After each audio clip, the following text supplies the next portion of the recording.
வேங்கவேல் சம்பவத்துல ஒரு சாதிய மனநிலை கொண்டவன் போய் மலத்தை கலக்கிறது தவறு என்றால் சாதிய மனநிலை தவறுன்னு சொன்ன நீங்க தயாரா இருக்கீங்களா? சனாதனம் தவறு என்று சொல்வதற்கு தயாரா இருக்கீங்களா? சாதியை ஒழிப்பதற்கு நீங்க தயாரா இருக்கீங்களா? சாதியை வச்சு பொழப்பு நடத்தக்கூடிய, அதை வச்சு சாதிய வன்முறைகளை கூர்தீட்டக்கூடிய நீங்க, சனாதனத்தை போற்றக்கூடிய நீங்க வேங்கவேலை பத்தி பேசுவதற்கு உங்களுக்கு என்ன அருகதை இருக்கு நான் கேட்கிறேன். நீங்க உங்க பேர் என்ன?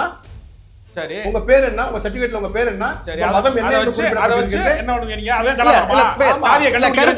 ஜாதியை ஜாதியை ஜாதியை திருமாவளவன் சங்கராச்சாரி ஆக முடியுமா? ஒரு திமுக தலைவராக முடியுமா? திமுக தலைவராக முடியுமா? முதலமைச்சர் ஆக முடியுமா? ஏன் முடியாது? பொது தொகுதியாக பெரம்பலூர்ல போட்டியிட முடியாது? அவரே நீலகிரிக்கு அடிச்சு வரீங்க. அண்ணாமலை அவர்களால் பிரதமர் ஆக முடியும், எல்முருகனால பிரதமர் ஆக முடியும், எல்முருகனால அண்ணாமலையால எம்எல்ஏ ஆக முடியல. வெக்கங்கெட்டதனமா பேசாதீங்க. எம்பி ஆக முடியல, எம்எல்ஏ ஆக முடியல. தேர்தல் அரசியல்ல கவுன்சிலராக அண்ணாமலையை பார்த்து பேசுறீங்க. ஆர்கே நகர்ல டெபாசிட் காலியாவல, ஆர்கே நகர் டிடி டெபாசிட் பத்தி ஏதாவது ஒரு இடத்துல டெபாசிட் காலியானது சுட்டி காட்டாரு. கட்சியே டெபாசிட் காலியான கட்சி தானே. தமிழ்நாடு முதலமைச்சர் திரு மு.க. ஸ்டாலின் அவர்கள், நாங்கள் 99% தேர்தல் வாக்குறுதிகளை நிறைவேற்றிவிட்டோம், இப்பொழுது மகளிர் உரிமை தொகையை கொடுத்து 100% இலக்கை எட்டிவிட்டோம்னு பேசினார். பப்ளிக் மீட்டிங்ல அந்த உதவித்தொகை ஆரம்பிச்சு வைக்கிற அரசு விழாவில் பட்டவர்த்தனமா போய் 3 நாளைக்கு முன்னாடி நான் ஸ்டேட்மெண்ட் கொடுத்திருக்காரு. எங்கள் வாக்குறுதிகள் சிலவற்றை நாங்கள் இன்னும் செயல்படுத்தவில்லை, அதை மறைக்கவும் இல்லை, மறுக்கவும் இல்லைங்கிறார். அப்ப காஞ்சிபுரத்துல பேசுனது எந்த வாயி, இப்ப சொல்றது எந்த வாயி? காஷ்மீர்ல ஆசிபாப் நடந்தா பொங்குவாங்க, உத்தரப்பிரதேசத்துல ஒரு பொண்ணு பாதிக்கப்பட்டா பொங்குவாங்க, அமைச்சகரில் ஒரு பொண்ணு பாதிக்கப்பட்டா ஒன்றும் பொங்க மாட்டாங்க. மணிப்பூர் இந்தியால இருக்கா இல்லையா? மணிப்பூர் இந்தியால இருக்கா இல்லையா? இந்தியாவின் 3500 பேருக்கு தான் ஒரே ஒரு போலீஸ்காரர் இருக்க முடியும் என்று காவல்துறையினுடைய எல்லா பணியிடங்களும் நிரப்பப்பட்டால் கூட 3500 பேருக்கு ஒரு போலீஸ்காரன் தான் இருக்க முடியும். அப்ப சட்டம் ஒழுங்குங்கிறத எப்படி பார்க்கிறீங்கன்னு ஒரு கேள்வி இருக்கு. திமுக எதிர்க்கட்சியாக இருக்கும்போது அதிமுகவினருக்கு இதே சட்ட ஒழுங்கு பிரச்சனையை கையில் எடுக்கலையா? இது மாதிரியான பல அரசியல் நிகழ்வுகளை தெரிந்து கொள்ள ரிஃப்ளெக்ட் வாய்ஸ் சேனலை சப்ஸ்கிரைப் செய்யுங்கள்.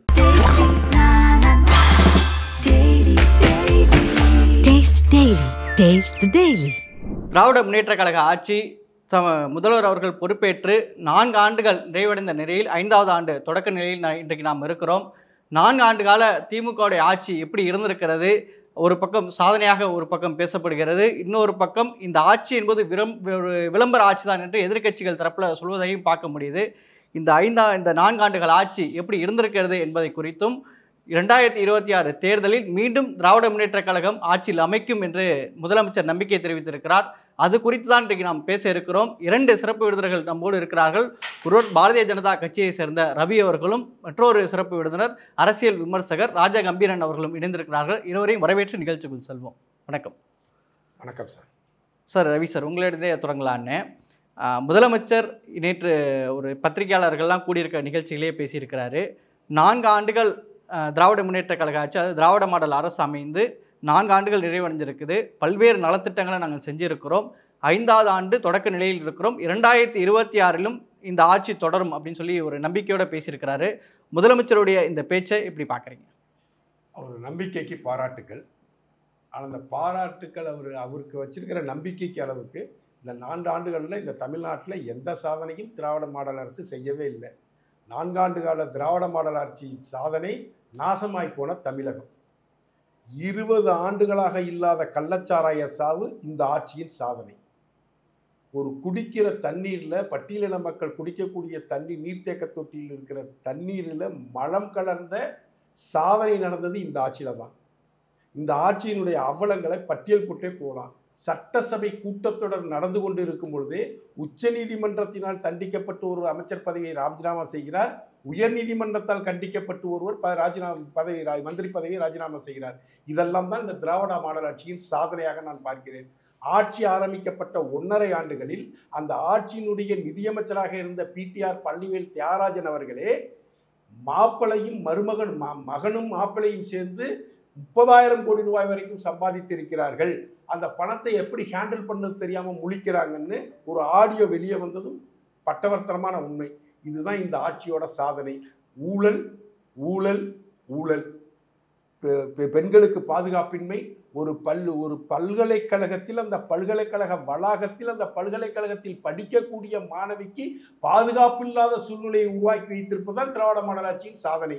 10 வயது குழந்தை அண்ணா அமிஞ்சிக்கரையில் ஒரு பாலியல் சீண்டலுக்கு ஒரு வாரமாக ஒருத்தனுக்கு ஆட்படுத்தப்பட்டு அது ஹாஸ்பிட்டலுக்கு பிள்ளை அழைச்சிட்டு போய் ஹாஸ்பிட்டல்லேருந்து கம்ப்ளைண்ட் ஆகி, ஆனால் அந்த கம்ப்ளைண்ட்டை விசாரிக்கிறதுக்கு முற்பட்ட அந்த காவல்துறை அதிகாரி பாதிக்கப்பட்டவர்களை அடித்து உதைத்து குற்றவாளியை சேர்ல உட்கார வச்சு விசாரணை பண்ணுறாங்க.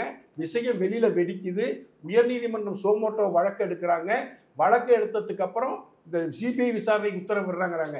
இடையில கேட்குறாங்க அரசு வழக்கறிஞரை பார்த்து, அந்த போக்சோ சட்டம் கூட பாய்ச்சாத அந்த காவல்துறை அதிகாரியின் மீது நீங்கள் என்ன வழக்கு பதிவு செய்திருக்கீங்க, என்ன நடவடிக்கை எடுத்திருக்கீங்க? இல்லை, நீங்கள் சொல்வதெல்லாம் இந்த மாதிரி விஷயங்கள் இருக்குது. சாதிய வன்முறைகள் குறிப்பிடுறீங்க, சட்ட ஒழுங்கு பிரச்சனையை குறிப்பிடுறீங்க. அதை தாண்டி முதலமைச்சர் அவர்கள் எங்களுடைய ஆட்சி காலத்தில் இந்த நான் முதல்வன் திட்டம் கொண்டு வந்திருக்கோம், பெண்களுக்கு உரிமை தொகையை கொண்டு வந்திருக்கோம், காலை உணவு திட்டம் கொண்டு வந்திருக்கோம், இந்தியாவுக்கே முன்னோடியான பல திட்டங்களை கொண்டு வந்திருக்காங்க. அவங்க ஒரு பட்டியல் போடுறாங்களே. உரிமை தொகைக்கு எப்படி தேர்தல் அறிக்கை கொடுத்தாங்க? தேர்தல் அறிக்கை சமயத்தில் உரிமை தொகையை எப்படி அறிவிச்சாங்க? குடும்ப அட்டை வைத்திருக்கக்கூடிய குடும்ப தலைவிகள் அனைவருக்கும் மாதம் 1000 ரூபாய் உரிமை தொகையாக வழங்கப்படும். இதெல்லாம் சொல்றீங்க, சொன்னாங்களா? 2 வருஷம் கொடுத்தாங்களா? பிடிஆர் நிதியமைச்சராக இருக்கிற வரைக்கும் கொடுக்கல. ஏன்னா மாநிலத்தின் நிதி நிலைமை சரியில்லை. மாநிலத்தின் நிதி நிலைமை சரியில்லாததுனால இந்த திட்டத்தை மாசத்துக்கு 1500 கோடி ரூபா 2000 கோடி ரூபா செலவு பண்ண முடியாதுன்னு அவர் தடுத்து வச்சிருந்தார். அவர் நிதியமைச்சராக மாறினதுக்கு அப்புறம் 2.5 வருஷம் கழிச்சு தகுதி உள்ள குடும்ப தலைவிகளுக்கு மாற்றினாங்க. குடும்ப தலைவிகளின் தகுதியை நிர்ணயம் செய்ய இவங்களுக்கு யார் சார் அதிகாரம் கொடுத்தது? திட்டங்களை பற்றி நீங்கள் உங்களுடைய விமர்சனங்களை வைக்கிறீங்க. இதே ஒன்றிய அரசினுடைய ஒரு தரவுகள் தான் ஜிடிபியில். மன்னிக்கணும் சார், சொல்லுங்க. மன்னிக்கணும் சார், ஒன்றிய அரசு நீங்கள் என்ன சொல்ல ஆரம்பிக்கிறீங்க? இல்லை, ஒன்றிய அரசு நீங்கள் என்ன சொல்ல ஆரம்பிக்கிறீங்க? சரி, இந்திய அரசு சட்டத்தில் இருக்கக்கூடியதா இந்திய அரசு ஒன்றிய அரசு வாபஸ் வாங்க. ஒன்றிய அரசு நீங்க சட்டத்தில் இருக்கக்கூடியதானே? நீங்க நியூட்ரலா? நீங்க நியூட்ரலா? திமுக ப்ரோ திமுகவா? நியூட்ரல் தான் சார். நியூட்ரல் தானே. நியூட்ரல்னா நீங்க என்ன எழுது ஒன்றிய அரசுன்னு சொல்றீங்க? இல்ல, சட்டத்துல உள்ளது ஒன்றிய அரசு. ஒன்றிய அரசு கிடையாது சார். எங்க சார் சட்டத்துல? இந்தியா நான் நிரூபிக்கிறேன் சார். மத்திய அரசு அறிவிச்சிருக்கக்கூடிய ஒன்றிய அரசுன்னு நீங்க சொன்னீங்கன்னா நீங்க திமுகவுடைய கைக்கூலி அப்படிதான் சொல்லுவேன். மத்திய அரசு வெளியிட்டு சொன்னா நீங்க 2021 மே மாசம் 9ஆம் தேதி வரைக்கும் நீங்க மத்திய அரசை ஒன்றிய அரசுன்னு சொன்னீங்களா? இந்திய அரசை ஒன்றிய அரசுன்னு சொன்னீங்களா? நீங்க திமுகவினுடைய தேர்தல் அறிக்கையில 2021 மேவுக்கு முன்னாடி வந்த தேர்தல் அறிக்கையில மத்திய அரசாங்கத்தை வலியுறுத்துவோம், மத்திய அரசாங்கத்தில் கேட்டு பெறுவோம், மத்திய அரசாங்கத்தில் இதை செய்து முடிப்போம், மத்திய அரசாங்கத்துடன் இணைந்து செயல்படுவோம் அப்படின்னு அவங்க தேர்தல் அறிக்கை வந்துச்சு. 2021 மே 9ஆம் தேதி பதவியேற்றதுக்கு அப்புறம் மத்திய அரசா உங்களுக்கு ஒன்றிய அரசு ஆயிடுச்சு. திமுகவுக்கு என்னைக்கு மத்திய அரசு ஒன்றிய அரசு ஆச்சோ அன்னைக்கே உங்களுக்கு ஒன்றிய அரசு ஆகுமா? சார், மத்திய அரசு அறிவிச்சிருக்கக்கூடிய அந்த பட்டியலில் கூட இந்த அரசு வந்ததுக்கு அப்புறம் 9.69% அளவில் பொருளாதார வளர்ச்சி ஏற்பட்டிருக்குன்னு சொல்றாங்க. அப்போ எந்த நலத்திட்டங்களும் இல்லாமல் தான் இந்த பொருளாதார வளர்ச்சி வந்திருக்குதா? பொருளாதார வளர்ச்சி உத்தரப்பிரதேசத்தில் எவ்வளவு, மத்திய பிரதேசத்தில் எவ்வளவு, ராஜஸ்தானில் எவ்வளவு? இவங்க சொல்றாங்கல்ல பானிபூரி விற்கிற ஸ்டேட்ஸ், வடக்கன் ஸ்டேட்னு இவங்களை சொல்றாங்கல்ல, திராவிட மாடல் சொல்றாங்கல்ல, அங்கெல்லாம் என்ன வளர்ச்சி? உத்தரப்பிரதேசத்துக்கு எவ்வளவு அந்நிய நேரடி முதலீடு வந்துச்சு. மத்திய பிரதேச மகாராஷ்டிராவுக்கு அந்நிய நேரடி முதலீடு வந்துச்சு. பக்கத்தில் இருக்கிற கர்நாடகாவுக்கு அந்நிய நேரடி முதலீடு வந்துச்சு. இவங்க 2 உலக முதலீட்டாளர்கள் மாநாடு நடத்தி 6 தடவை வெளிநாடுகளுக்கு பயணம் போய், ஜப்பானுக்கு போய், சிங்கப்பூருக்கு போய், அமெரிக்காவுக்கு போய் என்ன முதலீடு கொண்டு வந்தாங்க? எத்தனை ஃபேக்ட்ரி இங்கே வந்திருக்கு? நேரடியாக எத்தனை பேருக்கு வேலை வாய்ப்பு கிடைச்சிருக்கு? மறைமுகமாக எத்தனை பேருக்கு வேலை வாய்ப்பு கிடைச்சிருக்கு? எத்தனை கட்டமைப்புகள் உருவாக்கப்பட்டு இருக்கு? துபாய்க்கு போய் 6000 கோடியை மீட்டு கொண்டு வந்தோன்னு சொன்னாங்களே, அந்த 6000 கோடியில் எத்தனை 4 வருஷம் முடிய போகுது? துபாய்க்கு போயிட்டு வந்து 4 வருஷம் முடிய போகுது. அந்த 4 வருஷத்துல அந்த 6000 கோடியில் தமிழ்நாட்டுக்கு வந்து இன்வெஸ்ட்மெண்ட் என்ன? மத்திய அரசு சொல்றாங்க 9.5% வளர்ச்சி. ஆனா 4 லட்சம் கோடி கடன் ஏறி இருக்க. மின்சார வாரியத்தில் 1.5 லட்சம் கோடி கடன் ஏறி இருக்க. போக்குவரத்து கழகத்தில் 1,20,000 கோடி கடன் ஏறி இருக்க. கடனை வாங்கி என்ன பண்ணாங்க? ஒரு மெட்ரோ திட்டத்தை கூட செயல்படுத்த முடியலையே. மத்திய அரசு பணம் வாங்கி தான் அந்த மெட்ரோ திட்டத்தை இங்கே செயல்படுத்திட்டு இருக்காங்க. இது மாநில அரசின் திட்டம்னு சொல்லிவிட்டு வாங்கின கடன் 4 லட்சம் கோடியிலேருந்து ஒரு மெட்ரோ திட்டத்தை கூட நிறைவேற்ற வைக்கலையே.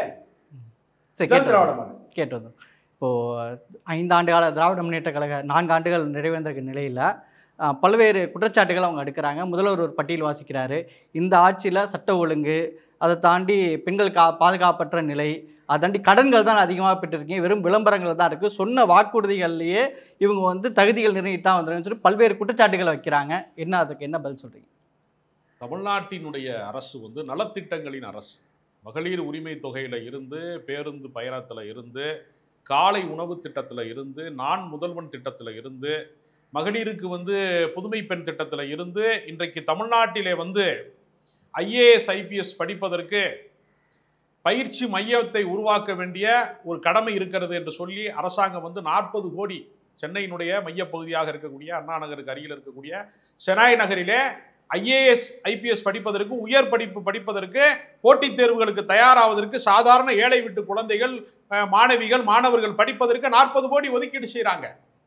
அப்படி IAS IPS பயிற்சி மையத்திற்கு வந்து வருகிறவர்களுக்கு ஒரு பொருளாதார நெருக்கடி இருக்கும் அந்த மாணவர்களுக்கு. ஏன்னா இதை நம்பி ரொம்ப நாள் அவங்க படிப்பாங்க, ரொம்ப நாள் எழுதுவாங்க, நீண்ட நாள் முயற்சி பண்ணுவாங்க, பல முயற்சி பண்ணுவாங்கங்கிறதுக்காக மாதம் 7000 ரூபாய் அவங்களுக்கு உதவித்தொகை இந்த அரசாங்கம் கொடுக்கிறது.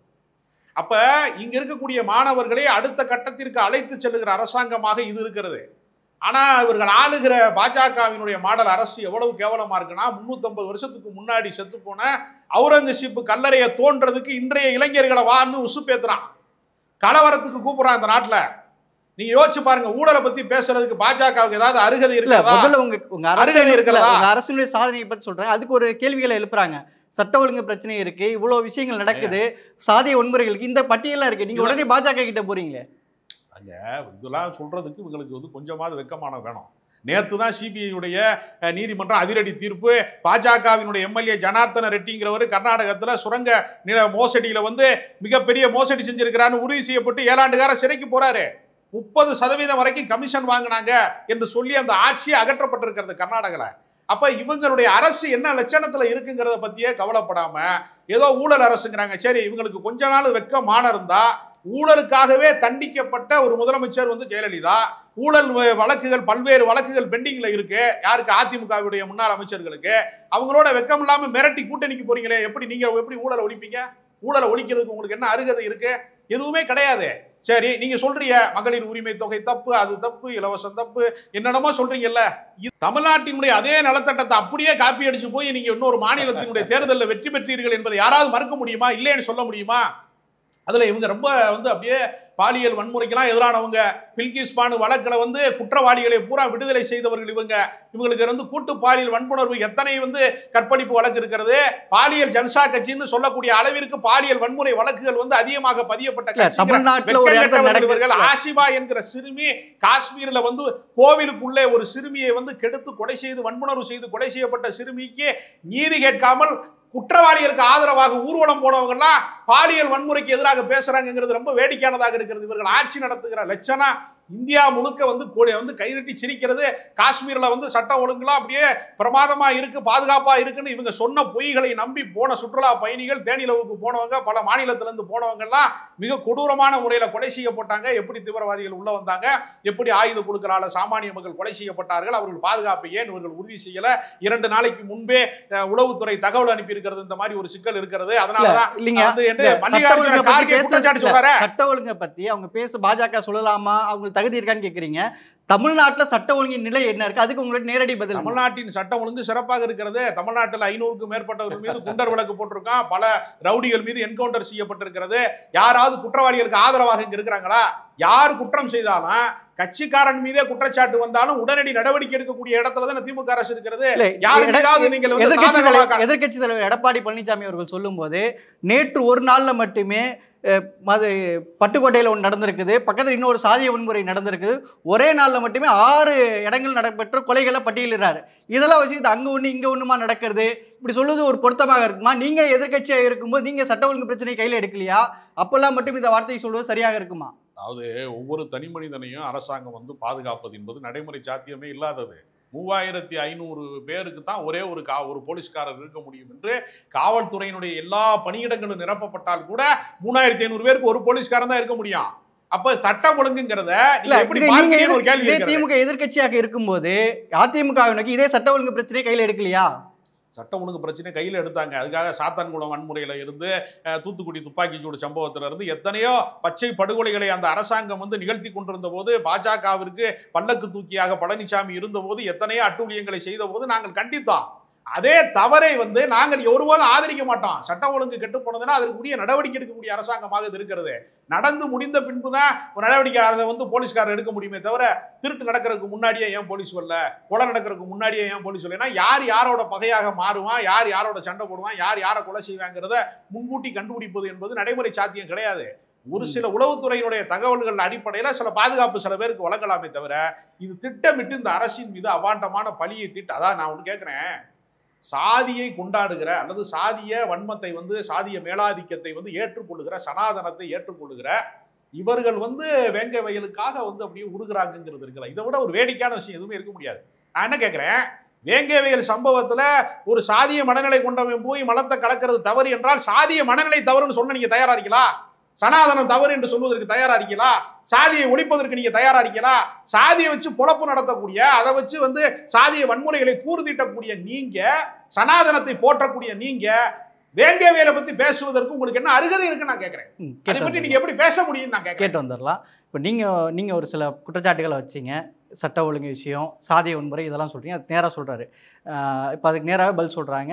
அங்கே ஒன்று இங்கே ஒன்றுமா நடக்குதுன்னு சொல்லிட்டு முதல்வர் சொல்றாங்க. அதுதான் அவங்களுடைய கருத்தாகவும் இருக்கு. இப்போ சாதிய வன்முறையை குறித்து நீங்க பேசும்போது, வேங்கை வேலை பற்றி பேசும்போது பாஜக அந்த மனநிலையை தப்புன்னு சொல்வதற்கு தயாரா அப்படின்னு சொல்லி கேட்குறாங்க. சனாதனத்தில் சாதி எங்கே இருக்கு? அது தனி டிபேட்டா வச்சு கூட நான் தயாரா இருக்கேன். சனாதன தர்மத்தின்படி ஜாதி அப்படின்னா என்னன்னு சொல்லுங்க. சனாதன தர்மம்னா என்ன சொல்லுங்க? சனாதன தர்மம்னா ஹிந்து தர்மம்னா அதே ஹிந்து தர்மம்னா என்ன? ஹிந்து தர்மம் நீங்க வழிபடக்கூடிய தர்மம். நீங்க உங்க பேர் என்ன? சரி, உங்க பேர் என்ன? உங்க சர்டிபிகேட்ல உங்க பேர் என்ன? சரி, மதம் என்ன? அத வச்சு என்ன பண்ணுவீங்க? அதே ஜாதியை ஜாதியை திருமாவளவன் சங்கராச்சாரி ஆக முடியுமா? ஒரு திமுக தலைவராக முடியுமா? திமுக தலைவராக முடியுமா? முதலமைச்சராக முடியுமா? ஏன் முடியாது? பொது தொகுதியாக பெரம்பலூர்ல போட்டியிட முடியாது? அவரே நீலகிரிக்கு அடிச்சு வரீங்க. அவரே நீலகிரிக்கு அடிச்சு நீங்க அடிச்சிருக்கீங்களா? அப்படியே நீங்க பொது தொகுதியில் நிப்பாட்டி செக் வச்சிருக்கீங்களா? எல்முருகன் எந்த கேட்டகரியில வச்சிருக்கீங்க? ஏங்க எல்முருகன் எந்த கேட்டகரியில இருக்காரு சொல்லுங்க. சாதியத்தை பத்தி நீங்க பறைசாற்றப்ப பொது தொகுதியில இருந்த பெரம்பலூரில் பிறந்து வளர்ந்த, பெரம்பலூரில் படித்த, பெரம்பலூரில் கட்சி ஆரம்பித்த, பெரம்பலூரில் கட்சி வளர்த்த ராசா அவர்களை நீங்கள் உங்கள் சமூக நீதி, உங்கள் திராவிட மாடல் சமூக நீதி நீலகிரிக்கு அடிச்சு வந்துச்சு. ஆனா கொங்கு மண்டலத்தில் இருக்கக்கூடிய வேல்முருகனை கொங்கு மண்டல சார்புடைய நீலகிரியில் பாஜக வேட்பாளர் ஆக்கியது. வேட்பாளர் தான். ஆமா, சனாதனா என்னன்னு சொல்ற மாதிரி ஏன் குதிக்கிறீங்க? வெற்றி பெற கிடையாது. பேசுறப்ப நான் வாயை திறந்து ஒரு வார்த்தை பேச மாட்டேன். நான் பேசுறப்ப நீங்க அமைதியா இருங்க. மறந்து போயிருமா? ஏன் மறக்குது? சனாதனம்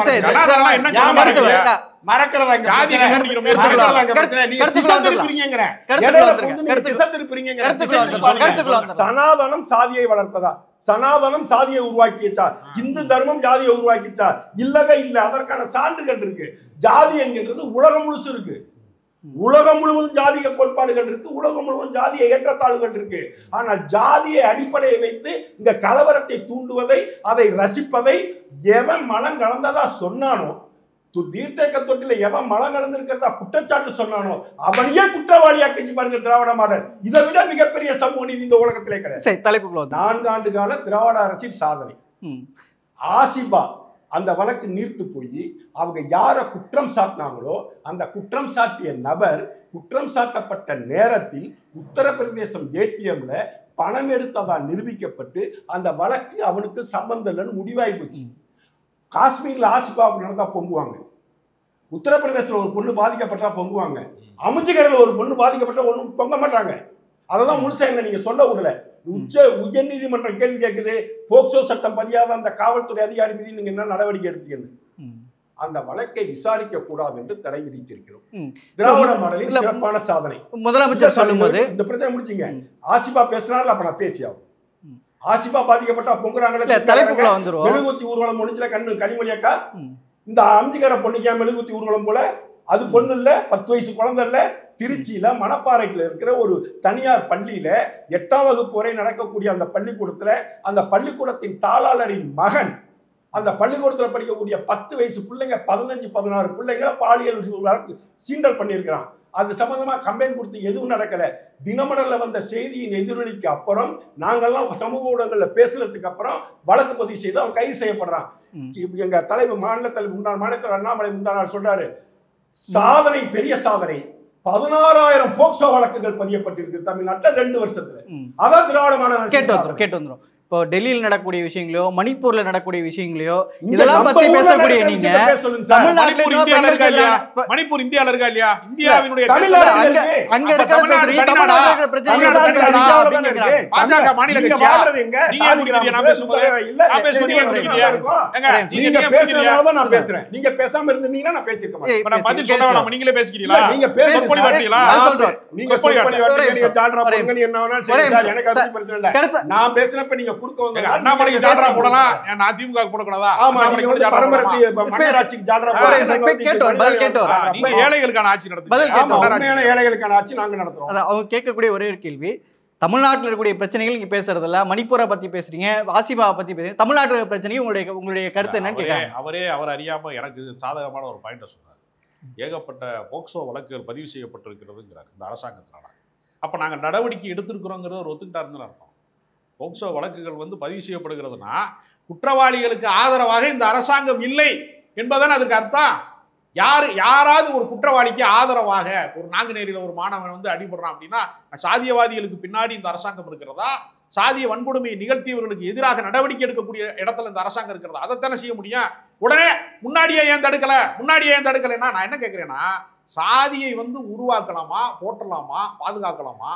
ஆனா வன்கொடுமை மட்டும் தவறானதா? அதுல இருந்தானே வன்கொடுமை பிறக்கிறது. ஊர் வேறாகவும் சேரி வேறாக ஏன் பிறக்கிறது? ஏன் இஸ்லாத்துல ஒருத்தன் ஏன் பறையனா இல்ல?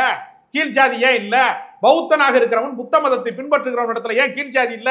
ஜாதிய கட்டமைப்பை உருவாக்கி வைத்துக் கொண்டு சாக்கடை அப்படியே வச்சிருப்பேன், கொசு மட்டும் வரக்கூடாதுன்னு சொல்றது மாதிரி தானே. ஜாதிய வன்கொடுமை எங்க இருந்து பிறக்கிறது? ஜாதிய கட்டமைப்புக்குள்ள இருந்தானே ஜாதிய வன்கொடுமை பிறக்கிறது. ஊர் வேறாகவும் சேரி வேறாக ஏன் இருக்கிறது? ஆராசாவுக்குலாம் இவர் பொங்குறதுக்கு அருகதை இருக்கு. எங்கோ கடைக்கோடியில இருந்த ஒரு பெரம்பலூர்ல இருந்த ஒரு சாதாரண மனிதரை மத்திய அமைச்சராக, இந்தியா முழுக்க அடையாளம் பெற்ற ஒரு மத்திய அமைச்சராக, கேபினட் அந்தஸ்து கொண்ட அமைச்சராக உருவாக்கியது திராவிட முன்னேற்ற கழகம். அவருடைய அந்தஸ்தை நாங்க வந்து அவருடைய தகுதியை போற்றக்கூடிய இடத்துல வச்சு துணை பொதுச் செயலாளரை வச்சு அடுத்த பொதுச் செயலாளர் பதவிக்கு அவர் தான் தகுதியானவர் என்று திமுக அடுத்த கட்டத்துக்கு அவரை தலைமைக்கு நாளைக்கு அண்ணாமலை அவர்களால் பிரதமர் ஆக முடியும், எல்முருகனால பிரதமர் ஆக முடியும். எல்முருகனால அண்ணாமலையா எம்எல்ஏ ஆக முடியல. வெக்கம் கெட்டதனமா பேசாதீங்க. எம்பி ஆக முடியல, எம்எல்ஏ ஆக முடியல. தேர்தல் அரசியல்ல கவுன்சிலராக அண்ணாமலையை பார்த்து பேசுறீங்க. டெபாசிட் இழந்திருக்கு திராவிட மாடல் அரசு. என்னைக்கு திராவிட மாடல் முன்னாடியா ஆர்கே நகர்ல எங்க ஆர்கே நகர்ல டெபாசிட் காலியாவல? ஆர்கே நகர் டிடி டெபாசிட் ஏதாவது ஒரு இடத்துல டெபாசிட் காலியானது சுட்டி காட்டாரு. கட்சியே டெபாசிட் காலியான கட்சி தானே, போட்டு போன கட்சி தானே. ஏன் துப்புல வெற்றி பெறுவதற்கு ஏன் துப்புல? ஒரு இடத்துல ஜெயிக்க முடியுமா? தமிழ்நாட்டுல ஒரு இடத்துல ஜெயிக்க தகுதி இருக்கா? 1980ல ஆரம்பிக்க கட்ட கட்சி இன்னைக்கு 3 தடவை தொடர்ந்து பாரதத்தை ஆண்டுகிட்டு இருக்கிறோம். நீங்க ஆரம்பிச்சு 70 வருஷம் ஆகுது. 70 வருஷத்துல கட்சி ஆரம்பிச்சு 6 தடவை ஆட்சியில இருந்து ஒரு வேட்பாளருக்கு டெபாசிட் உங்க கட்சி பறி கொடுக்குது. அது உங்களுக்கு பெருசா தெரியாது. நாங்க நோட்டாவில ஓட்டு வாங்குறோம், நாங்க ஒத்துக்கிறோம், நாங்க வளர்றோம், வளர்ந்துகிட்டு இருக்கோம், வளருவோம், ஜெயிப்போம். அண்ணாமலை பிரதமர் ஆவாரு நான் சொல்றேன். உங்களால நீங்க திராவிட முன்னேற்ற கழகத்தினுடைய ஒரு மாநில பொறுப்புக்கு வர முடியுமா? உங்களால ஏன் வர முடியாது? வந்து பாருங்க. பொதுச் செயலாளர் திமுக தலைவராக சார், திமுக தலைவராக நீங்க மோடி ஆக முடியுமா? இது என்ன முட்டாள்தனமான பேச்சு? நீங்க மோடி ஆக முடியுமா? பிரதமர் ஆக முடியுமா? ஒரு கட்சியில கனிமொழியான திமுக தலைவரா தாங்க இருக்காங்க. ஆமா, திமுக தலைவரா கேக்குறீங்க. தலைப்புக்குள்ள போக வேண்டாம். இப்போ முதலமைச்சர் சொல்லும் போது எங்களுக்கு வாக்களித்த மக்களுக்கு கொடுத்த வாக்குறுதியில பெரும்பாலானவற்றை நாங்கள் நிறைவேற்றி இருக்கிறோம், வாக்குறுதி கொடுக்காதையும் பலவற்றை நீங்கள் செய்திருக்கிறோம் அப்படின்னு சொல்றாரு. நீங்க திமுக ஆட்சி கடந்த 4 ஆண்டுகள் ஆட்சியில கொடுத்த வாக்குறுதிகளை நிறைவேற்றிருக்காங்களா? முதலமைச்சருடைய பேச்சு சரியானதா, கல யதார்த்தம் உள்ளதா? அதாவது சார், ஒரு வருடத்துக்கு 2 வருஷத்துக்கு முன்னாடி மகளிர் உரிமை தொகை திட்டத்தை காஞ்சிபுரத்தில் துவக்கி வைக்க போனப்ப தமிழ்நாடு முதலமைச்சர் திரு மு.க. ஸ்டாலின் அவர்கள், நாங்கள் 99% தேர்தல் வாக்குறுதிகளை நிறைவேற்றிவிட்டோம், இப்பொழுது மகளிர் உரிமை தொகையை கொடுத்து 100% இலக்கை எட்டிவிட்டோம்னு பேசினார். பப்ளிக் மீட்டிங்ல அந்த உதவித்தொகை ஆரம்பிச்சு வைக்கிற அரசு விழாவில் பட்டவர்த்தனமா பொய் சொன்னார் முதலமைச்சர். இப்ப 3 நாளைக்கு முன்னாடி நான் ஸ்டேட்மெண்ட் கொடுத்திருக்காரு. எங்கள் வாக்குறுதிகள் சிலவற்றை நாங்கள் இன்னும் செயல்படுத்தவில்லை, அதை மறைக்கவும் இல்லை, மறுக்கவும் இல்லைங்கிறார். அப்ப காஞ்சிபுரத்துல பேசுனது எந்த வாயி, இப்ப சொல்றது எந்த வாயி? இப்ப கொடுத்த வாக்குறுதிகள் 514 வாக்குறுதிகள் கொடுத்தாங்க. 514 வாக்குறுதிகள்ல எத்தனை வாக்குறுதிகள் திமுக நிறைவேற்றிருக்குன்னு திமுக சொல்ல சொல்லுங்க. ஒரு நிமிஷம் சார், என்ன பேச விடுங்க முடியல. எத்தனை வாக்குறுதிகள்? போக்குவரத்து தொழிலாளர்கள் பிரச்சனை முடிச்சாங்களா? வருஷத்துக்கு 50,000 அரசு வேலை வாய்ப்புகள் உருவாக்கப்படும் சொன்னாங்களே, 4 வருஷம் முடிஞ்சிருந்தா 2 லட்சம் வேலை வாய்ப்புகள் உருவாயிருக்கணும். எத்தனை லட்சம் வேலை வாய்ப்புகள் உருவாக்கப்பட்டிருக்குது? கொரோனாவில் வேலை செஞ்ச செவிலியர்களையும் முன்கள பணியாளர்களையும் பர்மனன்ட் பண்ணுவோன்னு சொன்னாங்களே, செஞ்சு முடிச்சாங்களா? ஆசிரியர்கள் நிரந்தர பகுதி நேர ஆசிரியர்கள் முழு நேர ஆசிரியர்களாக மாற்றுவோன்னு சொன்னாங்களே, செஞ்சாங்களா? அரசு ஊழியர்கள் போக்குவரத்து தொழிலாளர்களுக்கு நிலுவையில் இருக்கக்கூடிய பென்ஷன் போன்ற ரிட்டையர்மெண்ட் பெனிஃபிட்டை நாங்கள் ஆட்சிக்கு வந்ததுமே கொடுப்போன்னு சொன்னாங்களா, கொடுத்தாங்களா? பழைய ஓய்வூதிய திட்டத்தை கொண்டு வருவோம்னு சொன்னாங்களா, செஞ்சாங்களா?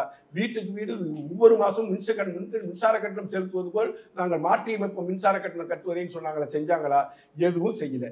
ஆனால் 5 தடவை மின் கட்டணத்தை உயர்த்தினாங்க, பால் விலையை உயர்த்தினாங்க, வீட்டு வரியை உயர்த்தினாங்க, சொத்து வரியை உயர்த்தினாங்க, கடன் 4,5 கோடி வாங்கினாங்க, 4,5 லட்சம் கோடி வாங்கினாங்க. வேற என்ன சாதனை? 70 ஆண்டு கால தமிழக அரசின் வரலாற்றுல 70 ஆண்டுகள் வரலாற்றுல 4,5 லட்சம் கோடி கடன், 4 வருஷத்துல 4,5 லட்சம் கோடி கடன். இல்ல இதே நோக்கி பாஜகவை நோக்கி கேட்கிறாங்க. 2014 வரைக்கும் பாஜக அரசு வருவதற்கு முன்பு 140, அதாவது 140 லட்சம் கோடி இருந்தது. இப்போ அதுக்கு மேல் டபுளாக ஆகியிருக்கு அப்படின்னு சொல்றாங்க. இதே விமர்சனம் உங்களை நோக்கி வைக்கிறாங்க. அதுக்கு நாங்க தெளிவா சொல்றோம். பாஜக ஆட்சி வருவதற்கு முன்பு விமான நிலையங்களின் எண்ணிக்கை எத்தனை, ஹைவேஸுடைய மொத்த டென்சிட்டி எத்தனை கிலோமீட்டர் ஹைவேஸ் இருந்துச்சு? பூரா மாட்டு வண்டி பாதை தான். மன்மோகன் சிங் காலத்துல எல்லாம் மாட்டு வண்டி பாதை. அப்புறம் நான் ரோடு போட்டியா? அவரு பேசுறப்ப நானும் பேசுவேன். மாட்டு வண்டி பாதை. அவரு பேசுறப்ப நானும் மாட்டு வண்டி பாதையில தான் இவர் போயிட்டு இருக்காரு. போய் பாருங்க. நீங்க வந்துதான் விமான நிலையங்களை வித்தீங்க. விமானங்களை பூரா தனியார் விமானங்களை தனியார் சொல்றாங்க. இதே பட்டியல் இந்தியாவுக்கு விமானமே இல்லாம பண்ணிட்டீங்க. அமைதியா இருக்க மாட்டேன். ஒவ்வொரு வார்த்தைக்கும் பதில் சொல்லுங்க. ஒவ்வொரு வார்த்தைக்கும் பதில் சொல்லுவேன். 60% விமான நிலையங்கள் அதிகரிக்கப்பட்டிருக்கின்றன. 100% தேசிய நெடுஞ்சாலை திட்டங்கள் செயல்பாட்டுக்கு வந்திருக்கின்றன. ஸ்பெஷல் காரிடார்ஸ் மட்டுமே அமைக்கப்பட்டிருக்கிறது. 75 ஆண்டுகளாக புறக்கணிக்கப்பட்ட 7 ஸ்டேட் 7 சிஸ்டர்ஸ் என்று சொல்லக்கூடிய வடகிழக்கு மாநிலங்கள், புறக்கணிக்கப்பட்ட மாநிலங்கள், ட்ரெயினை பார்க்காத இடம், ரோடு பார்க்காத இடம், விமான நிலையத்தை பார்க்காத அந்த மாநிலங்களுக்கு அத்தனை வசதிகளும் செய்யப்பட்டு அந்த 7 ஸ்டேட்டுக்கு மட்டும் கிட்டத்தட்ட 10 லட்சம் கோடி செலவு பண்ணியிருக்கிறாங்க. 370 நீக்கப்பட்ட பிறகு காஷ்மீர்ல விஜய் போய் படப்பிடிப்பு நடத்திட்டு வரவர்கள் சட்ட ஒழுங்கு இருந்துச்சு. 100 தீவிரவாத தாக்குதலை தடுத்து நிறுத்திடுவோம். ஒன்னே அவன் ஜெயிச்சிடுவான். 100ல நம்ம ஜெயிப்போம், ராணுவம் ஜெயிக்கும், உளவுத்துறை ஜெயிக்கும், அரசாங்கம் ஜெயிக்கும். அது வெளியில வராது. ஒரு தீவிரவாத தாக்குதல் நடந்துட்டா அது வெளியில வரும். உடனே மோடி அரசு தோத்து போச்சு, உடனே அமித்ஷா ரிசைன் பண்ணணும், உடனே தண்ணியை நிப்பாட்டக்கூடாது, பாலை நிப்பாட்டக்கூடாது, 20 குழந்தைகள் மருத்துவத்தை தடுத்து நிப்பாட்டக்கூடாது அப்படின்னு மனிதாயமான பொங்கும். இந்த திராவிட சொல்லிருங்க. இப்போ பாஜக பத்தி கடன் வாங்கியதை பத்தி சொல்லும்போது 370 நீக்கப்பட்ட பிறகு காஷ்மீருக்கு மட்டும் 1,80,000 கோடி ரூபாய்க்கான திட்டங்கள் முன்னெடுக்கப்பட்டிருக்கின்றன. அங்க மட்டும். அப்ப இன்ஃப்ராஸ்ட்ரக்சர் அதிகரிக்குது. இது முதலீட்டு வருமானம், இதை சேர்த்து சொல்லிருங்க. பாஜக நோக்கி கடனை பத்தி சொல்லும் போது இவ்வளவு வளர்ச்சி திட்டங்களை சேர்த்து செஞ்சிருக்கிறோம், அந்த கடன் மூலமா செஞ்சிருக்கோம் சொல்றீங்க. இதே டேட்டா திமுக அரசு, இங்க இருக்க தமிழ்நாடு அரசும் சொல்றாங்க. சொல்லுங்க என்ன இன்ஃப்ராஸ்ட்ரக்சர் டெவலப்மெண்ட் பண்ணிருக்கீங்க? சரி, கேட்டு சொல்லுங்க, கேட்டு வந்துருவோம். உத்தரப்பிரதேசத்தில் மாவட்டந்தோறும் மருத்துவக் கல்லூரியை பார்க்க முடியுமா? இவங்க இந்த 4 வருஷத்துல திராவிட மாடல் அரசு உருவாக்கியது. இந்த 4 வருஷத்துல மத்திய அரசாங்கத்தை பேசி மருத்துவ கல்லூரி உண்மை சொன்னேன். ஏன் உங்களுக்கு குச்சல? நான் ஒவ்வொரு வார்த்தையும் உங்களால தாங்க முடியல. ஒவ்வொரு வார்த்தையும் நீங்க எல்லாம் கிடையாது. நீங்க போய் சொல்றீங்க. நான் உங்களை பேச விட மாட்டேன். என்ன நீங்க பேச விட உங்களுக்கு ஜனநாயகம் இல்லங்க. நீங்க பேசல மாட்டேனா? 4 வருஷம் ஜனநாயகம் இல்ல. பாஜகவுக்கு ஜனநாயகம் இல்ல. சங்கிகளுக்கு ஜனநாயகம் இல்ல. சங்கிகளுக்கு ஜனநாயகம் இல்ல. திமுகவை பிரிவினைவாதிகள், திமுகவை தேசியவாதிகள் இல்ல. திமுகவினர் ஆரோக்கியமா கொண்டு போவோம். இல்ல சார், நான் பேசுறப்ப இவர் அமைதியா இருக்கும். நான் பேசுறப்ப ஒரு இடையில புந்தார்னா இந்த 4 வருஷத்துல எத்தனை அரசு மருத்துவக் கல்லூரிகளை திராவிட மாடல் அரசு மத்திய அரசு சொல்லிட்டோம். சொல்லிட்டோம். மாவட்டத்தோருக்கு மருத்துவமனை நான் ஓடி கொடுத்தாரியா 12 மருத்துவக் கல்லூரி. சேர்த்து சொல்லுங்க. கலைஞர் பல்நோக்கு மருத்துவமனையில இருந்து எத்தனையோ நவீன சிகிச்சைகளை ஆமா, இன்றைக்கு கலைஞர் வழங்கக்கூடிய வந்து இடத்துல பெரிய MBBS டாக்டர். ஒரே நிமிஷம். அவரு பேர் படித்த பள்ளிக்கூடத்திற்கு விஞ்ஞானிகள் இருக்காங்க. சான்றிதழ் இல்லாத ஒரு மோடி, சான்றிதழ் கலைஞர் தமிழ் அறிஞர், உலகமே அறிந்த அறிஞர், உலகமே அறிந்த வித்தகர், அரசியலை வித்தவர், தமிழை வித்தவர். இருங்க, கூச்சம் போடாதீங்க. ஏங்க ஒரே நிமிஷம். தனியா பேசுறீங்களா? நான் இன்னைக்கு போவா தனியா பேசுறீங்களா? ஒரே நிமிஷம். நீங்க கேட்ட கேள்விக்கு சொல்றதுக்கு ஒரு அளவு வேணும். முதலமைச்சர் 90% வாக்குகள் நிறைவேற்றது அவரே பேசணும். ஒரு சைடா முடிச்சிருங்க. ஒன் முடிச்சிருங்க. ஒரே பேசுறீங்க. என்ன பேசணும்? சுருக்கமா சொல்லி அவரே பேசணும். ஒரே நிமிஷம். நீங்க அவரை கேள்வி கேளுங்க. அவர் 10 நிமிஷம் பேசலாம், நான் அமைதியா இருப்பேன். என்ன கேள்வி கேட்டு நான் 2 நிமிஷம் பேசினாலும் 15 நிமிஷம் பேசினாலும் அவர் அமைதியா இருக்கணும். நான் பேசுறப்ப அவர் இன்டராப்ட் பண்ணக்கூடாது. அவர் பேசுறப்ப நான் அமைதியா இருப்பேன். இது ஜனநாயகத்துல நான் பேசுறப்ப இவர் இடையில முந்து பேசுவாராம், அவர் பேசுறப்ப நான் இடையில முந்து இது நடக்க மட்டும்தான். இந்திய விடுதலைக்காக பாடுபடாதவன், பிரிட்டிஷ்காரனுக்கு சூ போட்டவன், சாவர்கர் மன்னிப்பு கடிதம் கொடுத்தவர், இவர்களுக்கு சாவர்கரை பத்தி பேச திமுக அருகலை கிடையாது. ஏன் கிடையாது? சாவர்கர் மன்னிப்பு கடிதம்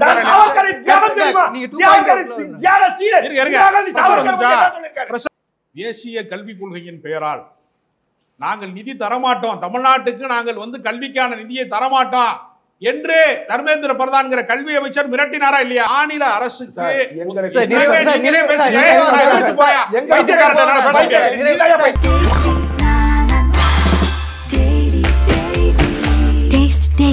Taste the Daily.